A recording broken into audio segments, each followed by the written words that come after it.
driving. Apparently I have something to say.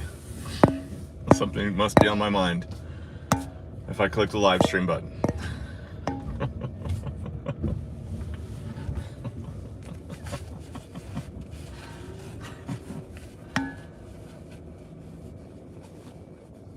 You know, of course you want to be able to face a judge when he gets kicked off your case.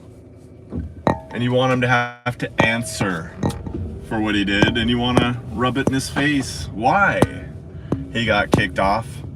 And all the times that his opinions and threats were all so certain that he was going to come out on top. And that I was a powerless nobody who was just along for the ride. Were obviously wrong, and not by a little bit.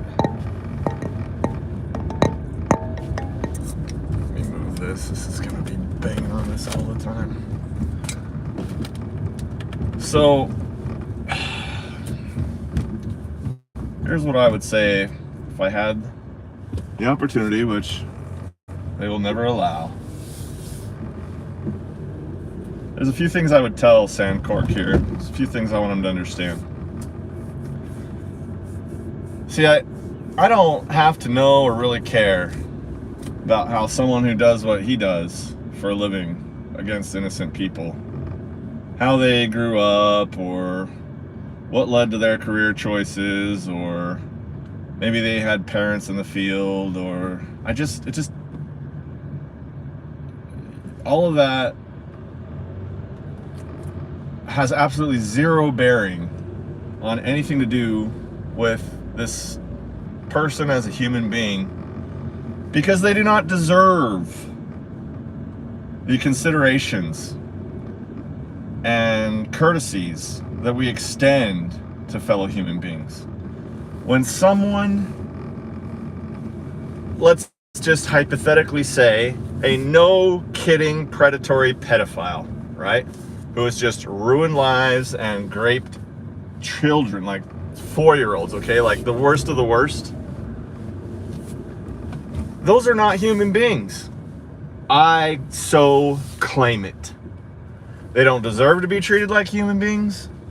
They're not psychologically like other human beings. They are predatory monsters with wiring that has gone horribly wrong, and I don't need to know about nor care about the reasonings or how it might not be their fault or any of that, because all that matters are actions. And their actions say that they cannot exist among us. They must be restrained permanently. A judge who abuses his power, and this is the smallest form, right? Divorce courts, child custody cases, felony cases, especially the deep state level, like J6 people, your Joseph Snowdens, your Julian Assanges, your, I'm in traffic, sorry, your Ross Ulbrichts of the world. Those are where it counts, so don't let my tiny case be anything important, obviously. But when a judge abuses their power, it is not possible to commit a crime with the worst, like, what's the word they would use? Degree. You can't commit a crime to a worse degree than if you have the power of the state and flex it against especially an innocent person. Those penalties should be double and triple, right? You're held to a higher standard because you have all this power, therefore the authority, therefore the responsibility, therefore the accountability. And when someone injects transparency into your life, Sandcork, unexpected things like recusals from your presiding judge may happen. I want you to know that every time you threaten a man wired like me with the use of physical force, you pull on his man card, you force a reaction that cannot be ignored.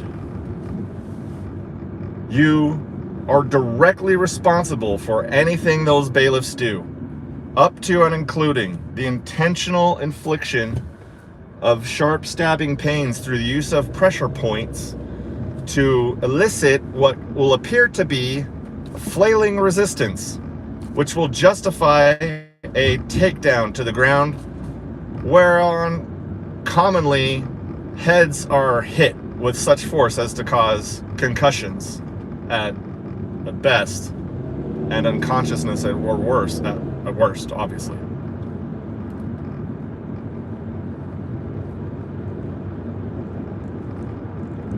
You are to be held responsible for this threat to one's bodily injury, to one's individual freedom. You had better be right. You had better be standing on a 100% just cause when you do this, or you can expect torches and pitchforks, metaphorically speaking, obviously. And to you, it's no big deal. It's like, oh yeah, blah, blah. The last hearing, you threatened me, what, 15 to 20 times with contempt? That set a personal record for me.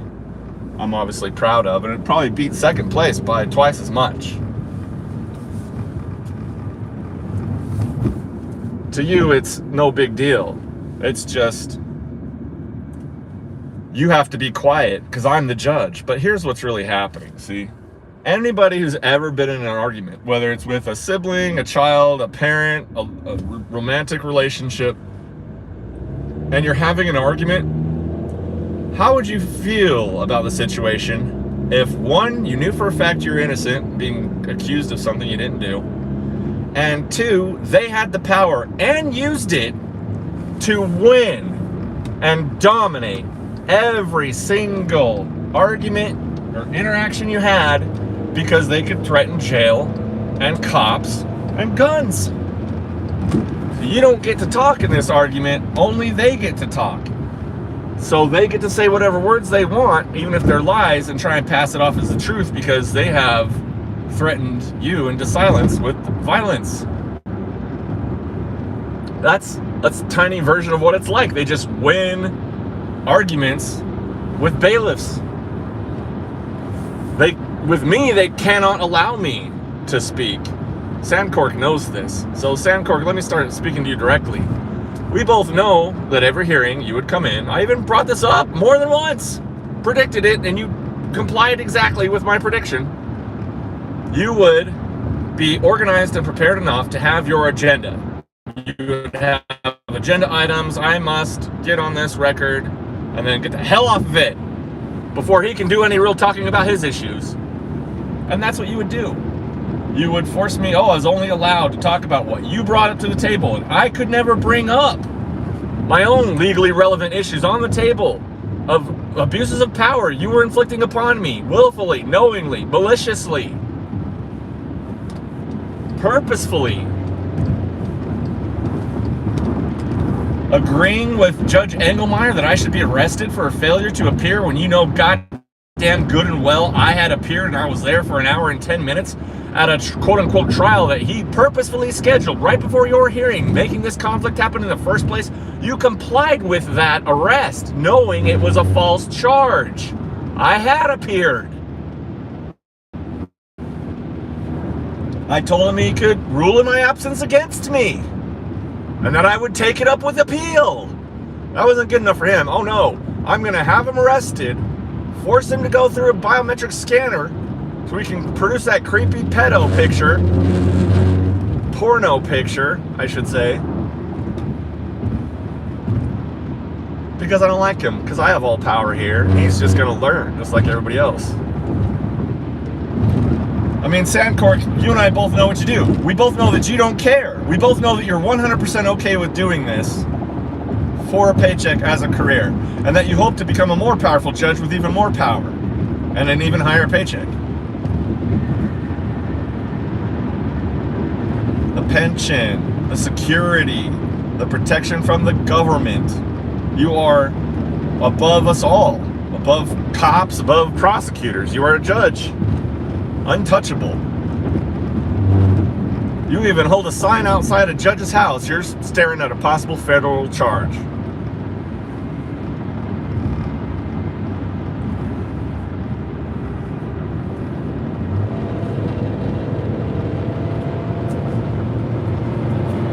So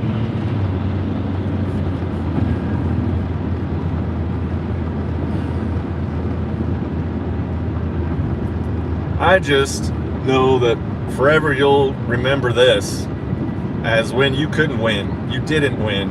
You lost, and I won. I had no power in your house with your rules.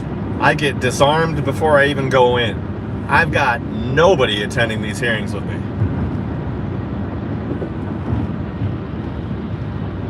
And you've got everything you've got going for you, and I still win. What does that say about you, Sandcork? What does that say about your career? What does that say about your claims? It means you were wrong. The public would not agree with you. If they knew what was going on, they'd be like, F that guy. You would never be doing this to someone with fame or status or money because of the exposure that would come. You can only do this against people you determine, oh, they can't put up much of a resistance. This is the kind of person you are, and you can't deny it. And you probably don't care. You probably don't even feel, oh, that even bothers you. You're just not even bothered by it. You're just like, look, this is reality. I'm a pragmatist. I live in actual reality. Everybody cheats, and those who play by fair rules are playing with a massive disadvantage. I live in the real world. I don't know, it's probably something like that. Or this is law, and here's a typical statist opinion about law and order, and anarchy is chaos, and oh, if it wasn't us, it would be nobody. You know you don't have consent of the governed, Sandcork. You know this whole issue is because there's nothing written down that says those statutes apply to me for reason X. The government just baby stepped it until everybody started to believe it and started being afraid and coercible by their threats. And now I have to deal with this shit because of a generational sheep? No, that's not my life. That could be yours. It's not going to be mine.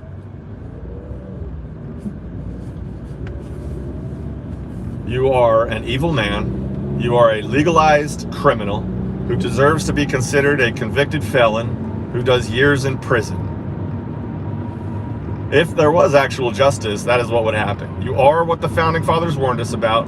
You are a liar. You are a hypocrite. Your oath is to nothing. You're 100% traitor. And if those rules were kept, you would be hung by the neck until dead. And I would kick your stool and sleep like a baby that night. And I don't feel in any way crazy or like a psycho for saying that. Because if someone fully understood and experienced like they had a matrix plug jammed into the back of their head that just warped all of everything I've been through since October of last year regarding this dog attack case, they would go, justified. Justified. You sexually assaulted this man. You put him in prison for 72 hours to teach him a lesson as if it would scare him. You froze him. What was his body core temperature reduced to? He had to sleep on metal 10 minutes at a time after working out into a sweat so that he could go to sleep in the cold? You came in his house December 17th, 10:30 at night on a Thursday with an arrest warrant saying, hey, buddy, we just want to talk to you. You had a lawyer pretending to be a judge who would not identify himself or his title attempt to take a plea while I'm in handcuffs in a prison. I can't say, I'm sorry, you're trying to accept a plea from me and you won't identify yourself, your title, or your agency? Who are you, sir? Bond revoked. You're going back to prison. Everyone knows that could have happened. Well, I didn't do that. That was a judge before you. I only got you because I knew I couldn't emotionally stand to be in the same room with the man that had forced that. And I will legally only come for him later. We're not talking about him right now. We're talking about you, Sandcork. You don't have the courage to agree to sit down with me and have a discussion about this issue ever in your whole life. Will you ever do that? I would do it. I would be Mr. Professional, calm, cool, and collected. You won't. You can't. You have never been anything other than a person capable of what you have become. You are a horrible, human being. You have failed any test that could ever come from experiencing this life. You are choosing incorrectly. You are removing other people's free agency. Something not even Jesus Christ came down to do in order to get people to heaven, if you believe that. But not you, Sandcork. You just got to do, hey, we're going to talk about what I want to talk about, and I'm going to win because you're not going to be allowed to talk. That's how we're going to win in 2025 in my courtroom. And I don't have to show you jurisdiction as shit, bitch. My jurisdiction is on the hip of that bailiff who is assigned to me only full time. His loyalty is assured. You have nothing. I don't need to be right. You're going to jail. We're taking $2,500. We're not giving it back. We're taking your gun. We're not giving it back. We're going to put an animal abuse conviction on your record. All right, let's see how that goes. So I've been saying I was going to win and you were going to lose from day one, Sandcork. And what have you been telling me in court? What have you been doing in court? You're a coward. You are a coward ass bitch. Judge Sandcork, you're a coward ass bitch of a man. Just so you know. You can't face me. You can't allow me to speak because you know all people who are not employed by you, the accuser, would be on my side. The side of logical and ethical, some standards and some consistency with some transparency. You cannot handle this reality, sir.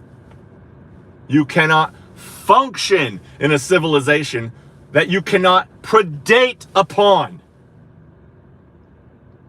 You can't plow a field. You can't pitch a tent.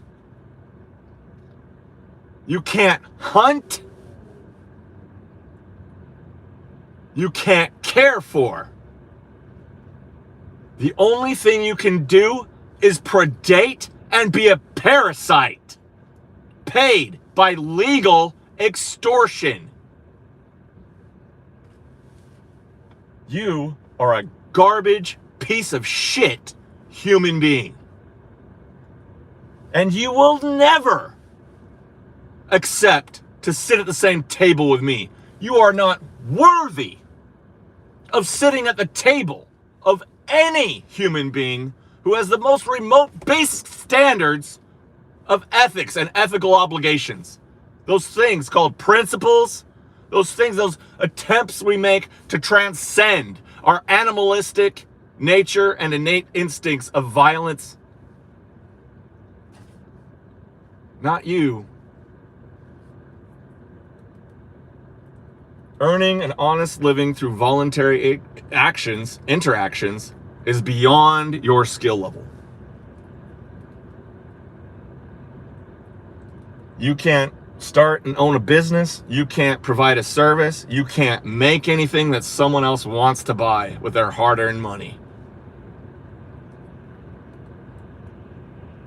You are now and will forever be, no matter what you do with the rest of your life, you will be labeled as a judge, as an American judge in 2025. That doesn't mean anything right now. That's fine. I don't care. It's going to mean something someday. And I am going to pursue this lawsuit, and these charges are going to be dismissed one way or another. I'm doing this for free. Unfunded. I am not upper class. Imagine if I was. Just imagine. You think I just disappear into a hole and never... Oh, no. Oh, no, sir. You're talking to someone with 10 years of fighting you people. And just wishing I had a millionaire's budget.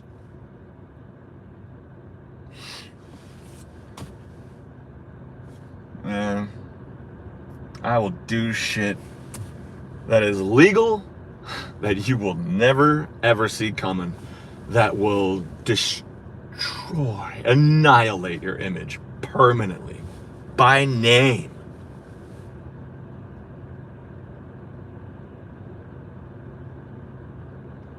Pathetic excuse for the gift of human consciousness. You are not a man. A man has balls and a spine. A man has ethics. You have nothing of that. You will not fight a fair fight. You will have paid men fight the fights that your mouth starts for a paycheck. And you don't even stand up when blatant abuses of power are happening. You're the one flexing them.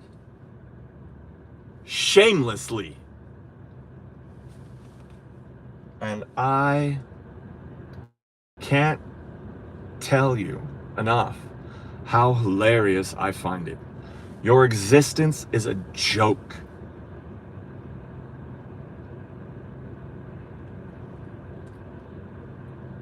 If there are any decent people that come out of your line, they will eventually come to know exactly what you're doing when you disappear in the morning until you come back in the afternoon.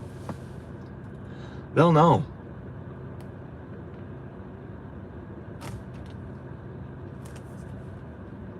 If good wins and accountability and transparency wins and AI goes in that direction with us, you're fucked.